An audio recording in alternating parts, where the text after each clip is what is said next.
eksaktong 40 taon ang nakakaraan, February 22, 1986, ito ang pag-aalsa ng ilang kawal laban sa rehimeng Marcos Sr. Pinangunahan ito ni Defense Minister Enrile at Vice Chief of Staff Fidel Ramos. At masasabi natin na ito ang pinakadelikadong araw sa 4 na araw na nagkasunod sa tinatawag nating People Power Revolution, sapagkat ng gabing iyon ng kanilang pag-aalsa ay maari silang puksain ng puwersa ng rehimeng Marcos nang walang anumang sagabal. Ngunit pagkasunod ng mga ilang araw ay dumagsa ang mga tao sa EDSA, sa pagitan ng Krame at Aguinaldo, hanggang sa sila'y naging libo-libo at even milyon-milyon at naging People Power Revolution.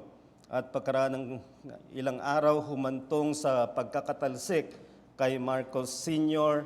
Alam niyo, na panahon ito, 2 taon lamang after 1986, ako'y nag-aral abroad at hanggang saan man ako pumunta, ito'y pinag-uusapan ng mga tao, tinatanong at hinahangaan ang mga pangyayari. Kung revolution ay dapat sana may malaking nagbago. Mula sa diktadurya, may nagbago naman na naging talagang demokrasya. Pagdating sa korupsyon, tila walang nangyari. Mas naging dalubhasa at walang pakundangan ang korupsyon na hinaharap natin ngayon. Hindi natutustusan ang magandang simula ng isang social revolution hanggat hindi nagkakaroon ng personal conversion ang mga tao na sasangkot. Ito ang ikinaiba ng pag-uumpisa bilang mananampalataya, bilang Kristiyano. Hindi ito isang social revolution na nagkakaroon lamang ng pagbabago ng sistema. Nagsisimula ito sa individual na makasalanan, sa kanyang pagkakilala sa Panginoong Jesucristo, at kung makilala niya si Jesucristo bilang Panginoon at tagapagligtas, ito ay may kinalaman sa kanyang katayuan bilang makasalanan. At sa aming mga panauhin na narito, yan ang hangarin namin sa aming mga puso, ay hindi makita ninyo ang ganda ng simbahang building o anumang mga naiibang ritual na maaring hindi nyo kinasanayan. Ang makita ninyo sana ay ang pinakaugat na mensahe, at ang mensahe ay tayo sa katayuan natin sa harap ng Diyos ay nagkasala, at ang dapat na umpisa ng pagbabago ay hindi sa resolusyon, hindi sa moralidad, hindi sa simbahan o anumang institusyon, kundi sa ginawa ng Diyos. At ang kanyang ginawa, isinugo sa Jesucristo, at sa pagkasugo kay Jesucristo, sa kanyang kamatayan at pagkabuhay na muli, nagkaroon ng hari, nagkaroon ng Panginoon. At kung mag-uumpisa ka sa tunay na pananampalatayang Kristiyano, sa kanya ka mag-uumpisa. At isang bagay na malalaman mo kapag ikaw ay nag-umpisa kay Jesucristo, hindi ka matatapos. Hindi ka mauwi sa dati mong pinanggalingan, kundi magtutuloy-tuloy ka bilang mananampalataya na araw-araw ang katotohanan ng paghahari ng Panginoong Jesucristo. Kung ano ito totoo sa isang tunay na mananampalataya, totoo ito sa isang iglesia at sa lahat ng mga kaanib ng iglesia na nagkakaroon sila ng ibang direksyon. At marami tayong magagamit na salita para i-describe kung ano ang direksyon ng isang binago ng Panginoong Jesucristo. Gagamitin ko ang isang salita na malimit gamitin ni Apostol Pablo, at yan ang salitang pagkamakadiyos.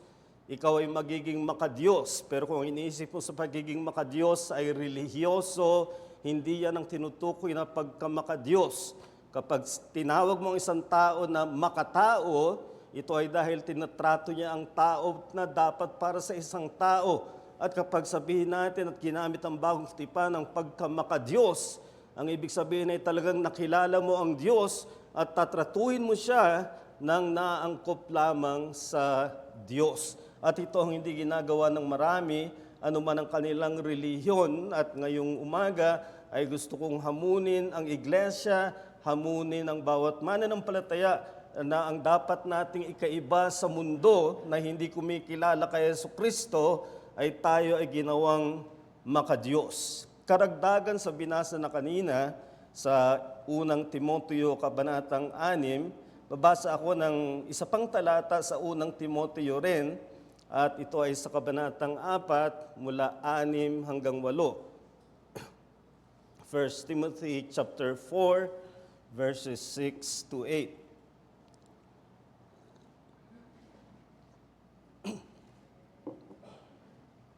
Kung ituturo mo sa mga kapatid ang mga bagay na ito, ikaw ay magiging isang mabuting lingkod ni Kristo Jesus na binusog sa mga salita ng pananampalataya at ng mabuting aral na iyong sinusunod.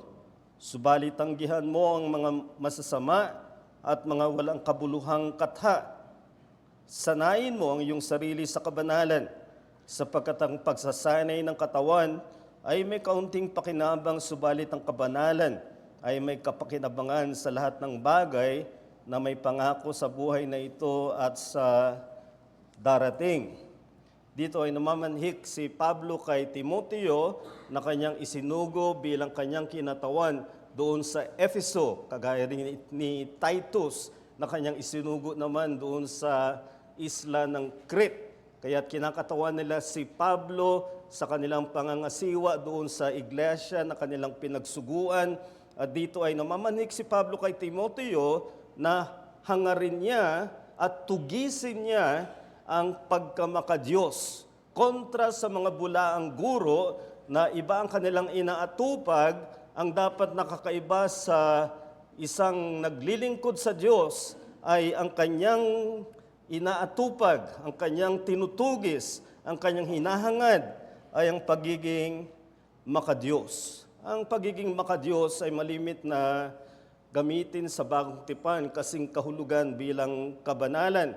Ngunit kung ito ay ginamit sa kakaibang katuturan nito, ang tinutukoy nito ay ang ating kalooban kung paano tayo nakaharap sa Diyos. Ang ating motibasyon, ang ating internal na kondisyon, ano ang ating kalagayan sa harap ng Diyos, paano niya tayo tinitingnan. Yan ang pagiging makadiyos. Ang kabanalan ay mas malawak na sumasaklaw sa ating mga kilos, sa mga kapwa-tao. Ang pagkamakadiyos sa kanyang sariling katuturan ay ano tayo sa harap ng Diyos? Anong trato natin sa Diyos? Anong tingin niya sa atin? Liwalay sa anumang tingin ng mga tao sa atin ay ang pinakaalalahanin natin ay paano tayo tinitingnan ng Diyos. At ang pagiging makadiyos ay isang bagay na hindi babagsak sa iyo at kukunin mo na lamang. Ang sabi rito ni Apostol Pablo ay iyong tugisin. Hindi siya nandyan lang para abutin. Kinakailangan mo siyang tugisin at pinapaalala kay Timoteo na pangunahin niyang alalahanin ito bilang tagapanguna ang maging makadiyos. Kaya ang unang alalahanin ni Pablo ay ang mga nangunguna sa iglesia, pero hindi siya tumitigil doon. Kaya niya pinipilit na ang tagapanguna ng iglesia ay makadiyos ay upang magkaroon ng huwaran sa kabuuan ng iglesia ng pagiging makadiyos. Kaya alalahanin ito ng lahat. At ito ang mensahe na gustong kong kunin sa ating mga teksto. Mula sa huwaran ng tagapanguna, bawat isa ay dapat maghangad na maging makadiyos. Ang tagapanguna ang magbibigay ng huwaran para sa mga nasasakupan ng kanyang ministeryo. Ngunit kung ikaw ay sumusunod sa ministeryo ng salita, ikaw man ay magiging maalalahanin patungkol sa pagiging makadiyos. Kaya mula sa huwaran na tagapanguna, bawat isa ay dapat maghangad na maging makadiyos. Kailangan natin ng mga tatayo sa ating harap na mga handa at may kakayahan ng pangangaral Yan ang nakita natin nung nakaraang linggo ng aking bigyang diin, ang pagkakaiba-iba ng kaloob. Hindi lahat ay binigyan ng kaloob na magsalita. May mga binigyan ng kaloob ng paglilingkod at nararapat na meron tayong kababaang loob upang makinig sa mga nagsasalita. Pero yung mga nagsasalita, hindi lang sila magaling magsalita, kundi sa buhay nila ay nandoon ang katauhan ng isang huwaran ng pagkamakadiyos. Kaya kailangan natin ng isang tagapanguna na hindi lang maririnig, kundi makikita sa kanya ang pagkamakadiyos at wala sa kanyang huwaran, dito kukunin ng tagapakinig ang paghahangad na siya man ay maging makadiyos. At may dalawang salitang aksyon na ginamit si Pablo sa ating talatang binasa na siyang dapat na umiral kapag tayo'y naghahangad at tumutugis sa pagkamakadiyos. Ang una ay nagpapakabusog sa pagkamakadiyos. Yan ang salitang ginamit ni Pablo. Nagpapakabusog sa pagkamakadiyos. Ang ikalawa ay nagdidisiplina sa pagkamakadiyos. At pangatlo, pagsamahin natin ng dalawa. Nagpapakabusog at nagdidisiplina. Hindi natin pwedeng paghiwalayin. Kaya unay tingnan natin ang isang tumutugis ng pagkamakadiyos, nagpapakabusog siya sa pagkamakadiyos. Yan ang unang salitang aksyon na ginamit ni Apostol Pablo sa ating teksto, Kabanatang 4, talatang 6, nakaugat yung salitang ginamit niya sa pagkain. At yung ginagawa natin sa pagkain, nagpapakabusog tayo, nasasarapan tayo, sa mga tuwid patungkol sa pagtugis ng pagkamakadiyos. Hindi ito isang bagay na puro hirap, hindi ito isang bagay na puro pagtanggi sa sarili. May angking kasarapan sa paghangad na maging makadiyos. At iyong tugisin iyan, lalo't nakatutok sa salita ng Diyos, magkakaroon ka ng pagkabusog. Kaya ang paghangad ng pagkamakadiyos ay may bahagi ng kagalakan at kabusugan mula sa salita. Ang implikasyon ni Pablo rito ay maliwanag. Ang mga kabulaanan, hindi sila nakakabusog. May tuturing natin sila na junk food. Gustong-gusto ng mga tao, pero walang kalusugan na idinudulot. At ito ang dala-dala ng maraming mga bulaang tagapangaral na gustong-gustong marinig ng maraming tao sapagkat binibigyan sila ng junk food na kanilang makakain at iisipin nila na sila ay nasasarapan, ngunit ang totoo ay walang anumang kalusugan na idinudulot. At ito ang sinabi ni Pablo kay Timoteo na ingatan niya sa kanyang pagtuturo. Hindi tayo nagtuturo dito ng junk food. Kung ang gusto mo ay mensahe ng pagpapayaman, mensahe at inspirasyon ng kung paano ka magtatagumpay sa buhay, kung ang hinihintay mong mensahe ay puro sa pangsariling pag-angat, ay nagkakamali ka ng hinihintay na mensahe. Sapagkat hindi yan ang mensaheng dala ng iglesyang ito. Ang mensahe na dala ng iglesyang ito ay mensaheng makakabusog kung ikaw ay tunay na nagpapakamakadiyos. Ngunit kung wala kang pakialam sa pagkamakadiyos, ang hangad mo lang ay maging matagumpay at maisulong at maiangat ang iyong sariling interes, hindi ka masasarapan sa pagkain ng salita ng Diyos. At yan ang pinaalala ni Pablo kay Timoteo, kaya't ang kanyang pangangaral ay wag dapat niyang pairalin ang mga gustong marinig ng mga tao, sa halip ay ipangaral niya ang kailangan na marinig ng mga tao. At kailangan nilang marinig ang kanilang kalagayang makasalanan. Kailangan nilang marinig ang kanilang kalagayan na walang magagawa malibang sila ay kasihan ng banal na Espiritu. Kailangan nilang marinig ang katotohanan na maaring makasakit sa kanila, ngunit ito ang magdadala sa kanila sa tunay na kabusugan ng salita ng Diyos. At ang mangangaral ang siyang dapat magpakita ng ganyang kagalakan sa kabusugan ng pagiging makadiyos. Ito ang ingatan natin. Maaari natin gamitin ng Biblia para sa mga quotations. Maaari natin gamitin ng Biblia bilang textbook para pagkunan ng ating pangangaral, kung ikaw ay ministro, o maaring gamitin mo para meron kang pang Bible study at iba pang mga ministeryo sa iglesia, subalit hindi nagiging kabusugan personal sa iyong buhay. Ayan ang ipanuri natin sa ating sarili. May dating palabas sa TV, nung kami may TV pa, na sa cable ay Restaurant Impossible. Ito ay hosted ni Robert Irwin, who seems to know everything about restaurant, business aspect, monetary, and cooking, and eating.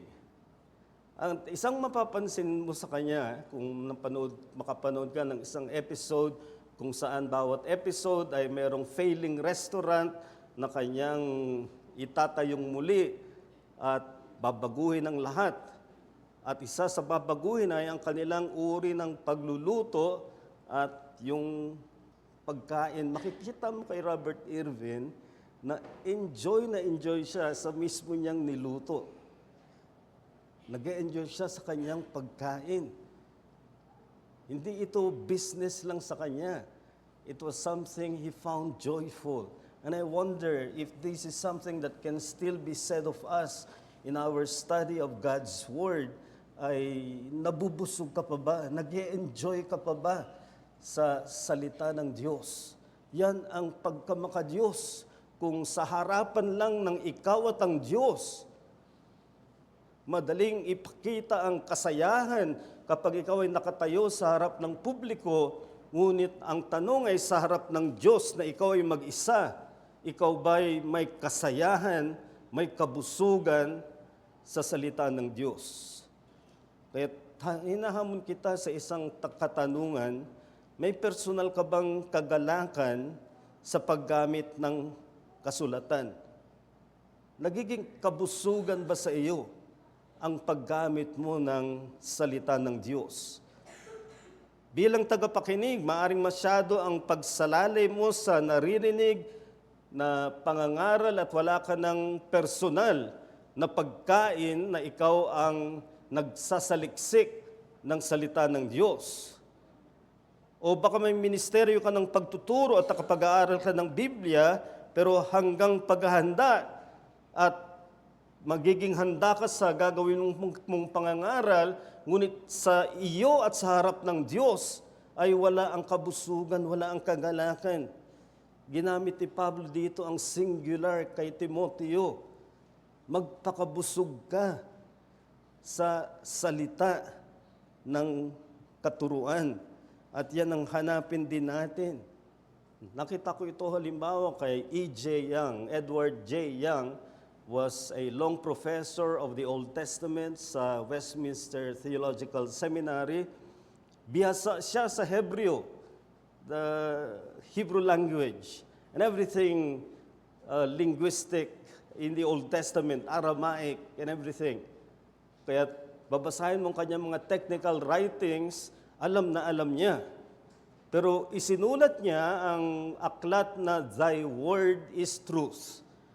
At kung basahin mo ito, hindi mo iisipin na ito'y isang scholar sa Hebreo, kundi isang alagad na galak sa salita ng Diyos. Kagalakan niya ang angkinin ang salita ng Diyos. Hindi ba yan ang sinabi ni Job? I have esteemed your words more than my necessary food. Pantaniwain natin yan, ang kabusugan. Pero ginamit ni Pablo ang ikalawang salitang aksyon at ang salita ay gagamitin ko ang salitang nagdidisiplina sa pagkamakadiyos. Sapagkat ang pangalawang salitang aksyon na ginamit siya sa talatang 7, na sinaling sanayin ay mula sa Griego kung saan natin kinuha ang salitang gymnasium. Doon sa Greek culture, ang gymnasium ay para sa mga kalalakihang nagsasanay, para sa Olympics, may Olympics na noon, o kaya naman ay may tinatawag na Pan-Ionian Games, doon nabibilang ang Ephesus at naghahanda ang mga atleta. At karaniwan ay wala silang anumang saplot para walang anumang sagabal sa kanilang pagsasanay. Ang ipinapakita ng salitang ito ay ang paghangad ng pagkamakadiyos ay may sangkap ng pagdisiplina ng sarili. Kung doon sa pagpapakabusog, naroon ang kasarapan, may angking kasarapan sa paghahanap na maging makadiyos.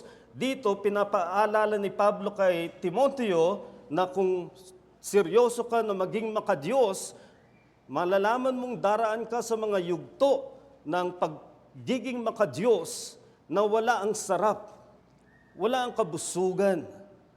Pero gagawin mo pa rin kahit mahirap sapagkat ito ang hinihingi ng tuloy-tuloy na pagkamakadiyos. So this is discipline where what is required is rigor, regularity, and whether it is good to the mood or not is immaterial. And this is where many fail. Dito pumapalya ang marami, gusto nila yung sarap, gusto nila yung kabusugan, pero sa buhay ng mananampalataya, darating at darating siya sa punto na wala doon ang sarap, wala doon ang kabusugan. Ngunit kinakailangan niyang disiplinahin ang kanyang sarili upang gampanan ang pagiging makadiyos.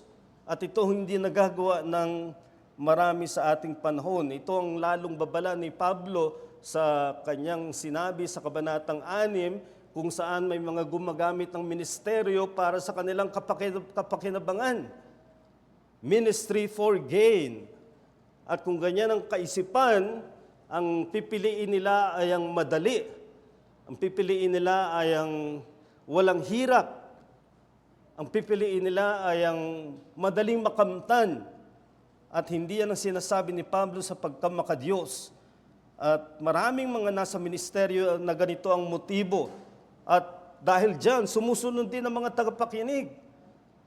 Ang kanilang paghahanap ng pagiging makadiyos ay makasarili at anuman ang magriresulta sa kanilang sariling pakinabang.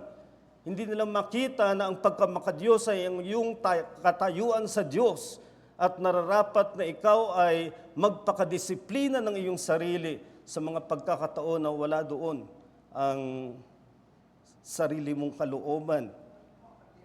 Kung ang lagi mong hinahanap ay ang kabusugan, madali kang bibigay sa mga panahon na ang kailangan ay disiplina. At napalitan ang dating diin sa pagdidisiplina sa pagiging uri ng Kristiyano na paisi-isi, easy steps. Katatapos lang ng Winter Olympics, palagay ko mas popular yung Summer Olympics. Pero whether Winter Olympics or Summer Olympics, you can be sure na bawat atleta na lumalahok dyan ay hindi na lang biglang lumitaw sa araw ng Olympics. Taon ang binilang para sa marami sa kanila sa pagsasanay. At kapag sila ay nagsasanay, may mga panahon na ayaw nilang gawin. Maaring sumasakit na ang kanilang katawan.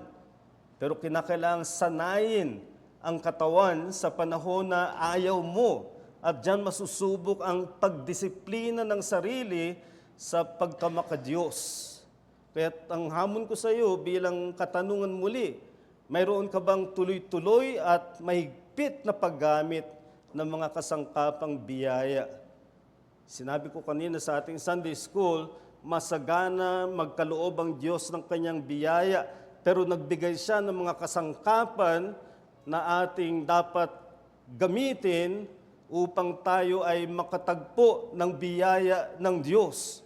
At dito na nagpumapalya ang marami na bagamat gusto nila ang biyaya ng Diyos, ayaw nilang gamitin ang kasangkapan ng biyaya na hihingi sa kanila ng pagdidisiplina. Kaya ito sa pananalangin. Kung nananalangin ka na ang kinasanayan mo ay manalangin when in the mood, you will never mature. You will never be truly godly by a moody kind of praying. The praying that will mature is that which is moved by discipline. When the mood isn't there, when the emotion does not follow, but you need to pray because even if the emotion is not there, God is always there. Christ is always the mediator. The Holy Spirit is always the power of prayer. And though you feel powerless to the bones, you pray as a matter of discipline. Kaya yan ang itanong natin sa ating sarili. Mag-ingat tayo sa isang uri ng teorya ng kabanalan na kanilang pinadali. Tinanggal ang disiplina. Ang tawag riyan ay higher life, theory of sanctification, na ang kanilang sinasabi, ang problema mo ay you are trying too much, what you need to do is trust. So stop trying, start trusting.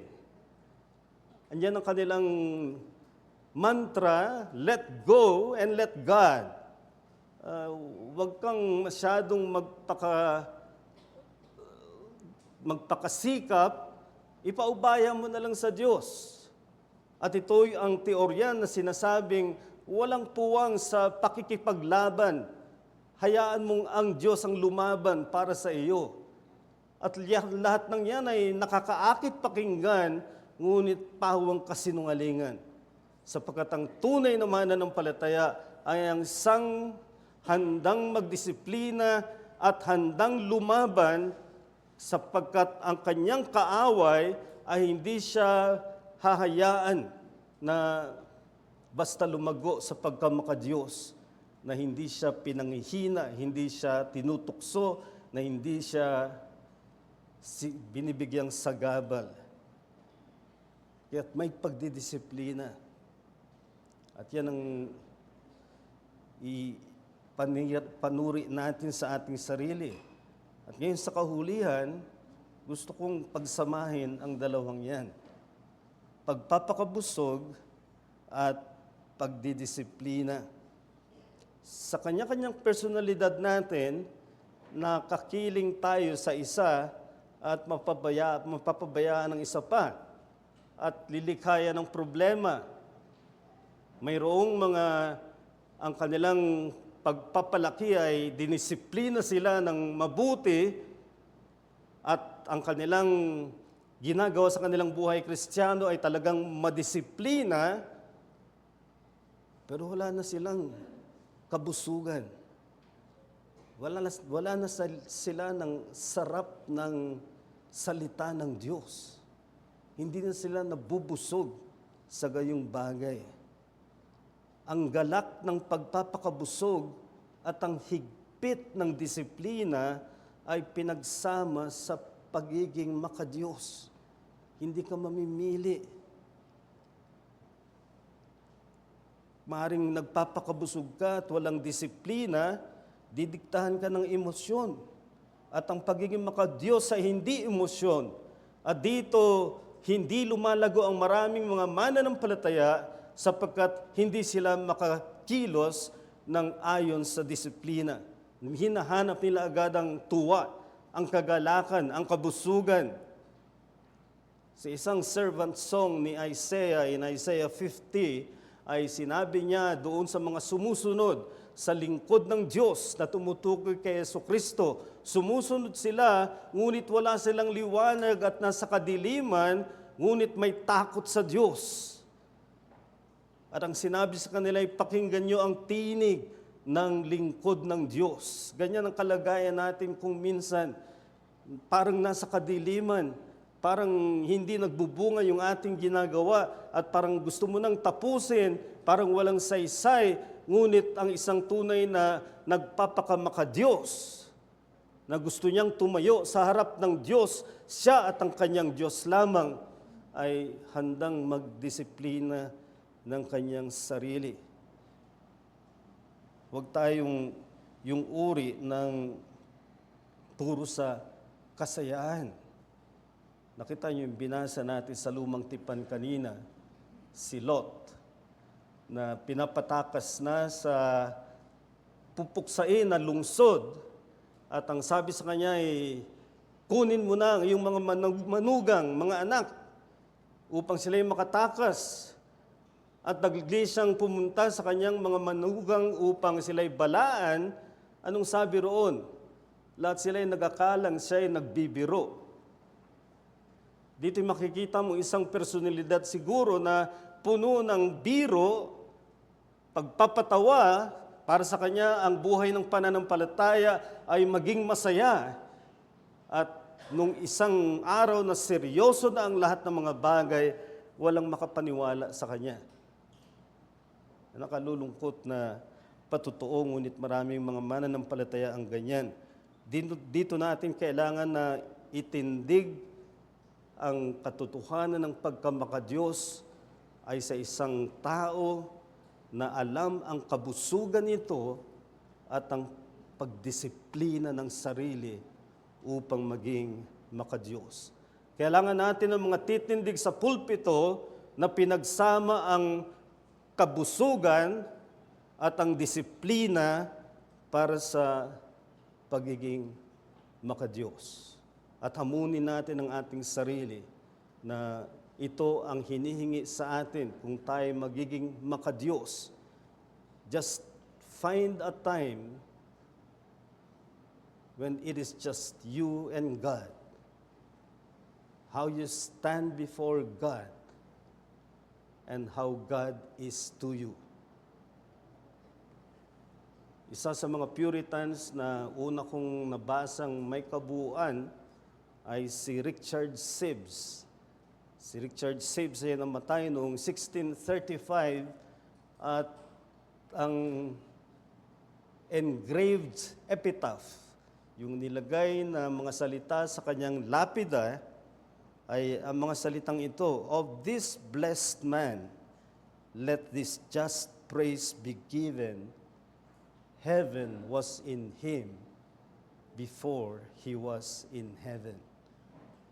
Ang ibig niyang sabihin, alam niya ang karanasan ng kalangitan habang narito pa sa lupa bago siya talagang dinala ng Panginoon sa langit.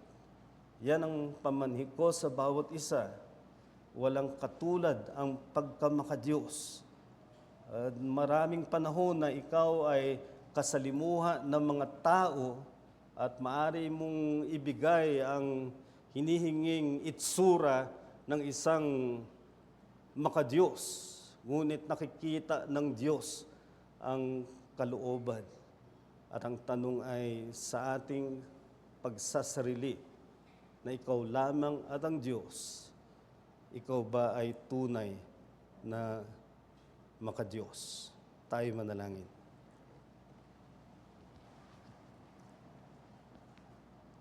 Dakilan aming Diyos, sa aming mahabaging Ama, panalangin namin na maging isang hangarin at tugisin namin sa aming buhay ay ang maging makadiyos.